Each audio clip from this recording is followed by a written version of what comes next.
보훈과 안보를 목숨처럼 여기는 정치를 하겠습니다. 제가 당대표를 하는 동안에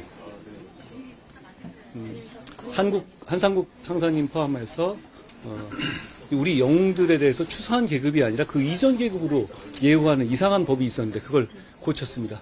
그리고 홍정기 일병님 어머님이 그렇게 그토록 하고 싶어 하시던 유족에 대한 군 유족에 대한 위자료 청구권을 별도로 인정하는 국가배상법도 결국은 해냈습니다. 제가 짧은 기간 동안에 당대표를 하면서 여러 가지 일이 있었지만 그 점을 사실 제일 자랑스럽게 생각합니다.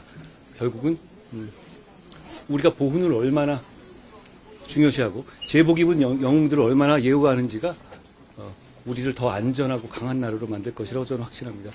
제가 87체제 개헌 얘기를 많이 하잖아요. 근데 그것 중에 단순하게 그게 대통령을 4년 중임제를 한다, 임기를 맞춘다, 상하 양원을 맞춘다, 이런 것도 중요한데요. 87년 헌법이 사실 유신헌법을 대부분 계수하고 있어요. 87년에 직선제 선거 조항으로 바꾸는 거에만 중점을 맞췄고, 유신헌법에 정말 독소 제약만 좀 바꾼 정도였거든요. 그런 상태로 40여 년 같이 가까이 이어져 오면서 문제점이 많이 남아 있습니다. 오늘 제가 이 말씀을 드리는 건 저희가 국가배상법에 있어서 가족의 위자료 별도 하는 법은 만들었지만 근본적인 한계는 헌법에 유신헌법 1에 남아있는 군 피해자들에 대한 어떤 역차별 조항들이 있거든요. 그게 대표적으로 이중배상금지 조항입니다. 그런 조항들을 비롯해서 지금 시대에 맞지 않는 시대 정책에 맞지 않는 조항들을 국민의 합의로 바꿔야 할 때가 됐다라는 생각을 합니다. 좀 유력 대선주자로 꼽히는 이재명 대표는 개헌 논의는 아직 때가 아니다라고 좀 피하는 모양새거든요. 이건 좀 어떻게 보셨을까요?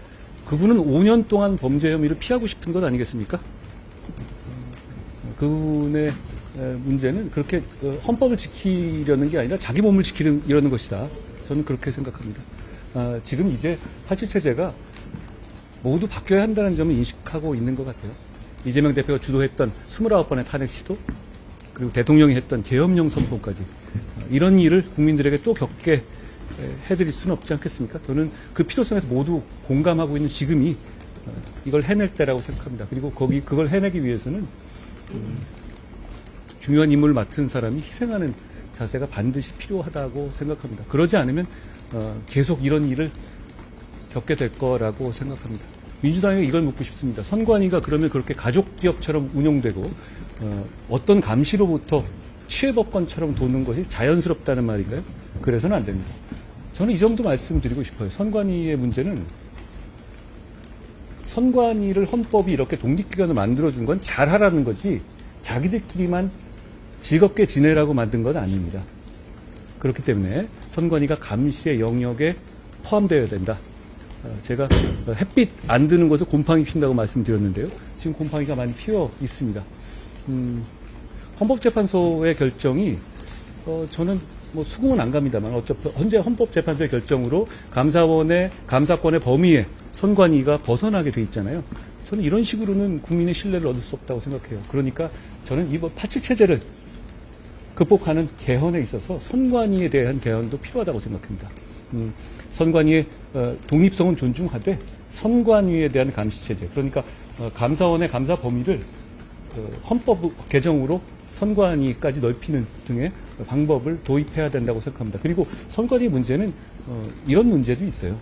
선관위의 헤드가 법관이 비상임으로 근무하게 돼 있잖아요. 그렇게 돼 있음으로 인해서 끼리끼리 밑에 실제로 실무자들끼리 뭉칠 수 있는 구도가 형성되고요. 또 나아가서는 아무래도 팔은 안으로 굽기 때문에 법관이 수장으로 있는 조직에 대해서 사법적인 감시에 대해서 조금 국민들이 느슨하지 않겠느냐라는 우려가 있을 수 있습니다. 그렇기 때문에 법관이 선관위의 수장을 맡는 것도 이제는 바꿔야 한다라고 저는 생각합니다.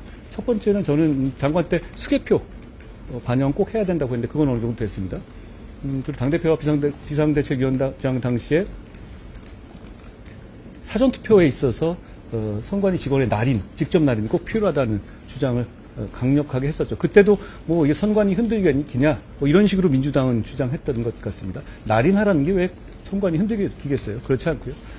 그리고 사전투표 대신에 본투표 기간을 늘려서 투표의 편의와 투표를 독려하는 건 유지하면서도 사전투표를 멀찍이 떨어뜨려 놓음으로 해서 그 중간에 이슈가 반영되지 않는 부분, 그리고 선거운동 기간이 굉장히 짧아지는 부분 등의 그런 부작용도 많은 부분이 하고 계시기 때문에, 게다가 많은 분들이 이렇게까지 이거 싫다고 하시면 안 해도 됩니다. 이게 꼭 해야 되는 건 아니거든요. 그런 차원에서 저는 사전투표 대신에 본투표 기간을 늘리는 방식의 개선이 반드시 필요하다고 생각합니다. 법관이 계속 수장을 맡잖아요. 임시직이잖아요. 그러면 선관위에서 최근 있었던 어떤 그런 가족 채용이라든지 이런 문제는 2024년에 어떤 기관에도 이런 거 없습니다. 굉장히 오래전 얘기인데 그렇게 자기들끼리만 뭉쳐있고 감시의 영역에서 배제되어 있기 때문에 그랬던 것이기 때문에요. 예, 그런 점들 감안해서 개선이 필요하다는 말씀드립니다. 저는 계엄 선포가 대단히 잘못됐다라는 입장에 변함이 없습니다. 대통령을 배출한 정당의 대표로서 대단히 괴롭고 안타깝습니다만 그 부분에 대한 입장은 제가 변함이 없습니다. 뭐 인간적으로 제가 괴로운 거는 뭐 변론의 문제입니다만 그렇지만 이재명 대표와 민주당이 했던 어떤 헌법을 무시하고 유린하는 폭거의 부분도 역시 대단히 비판받아 마땅한 일이다. 저는 이재명 대표가 그런 말씀을 할 자격은 없는 것 아닌가 생각합니다.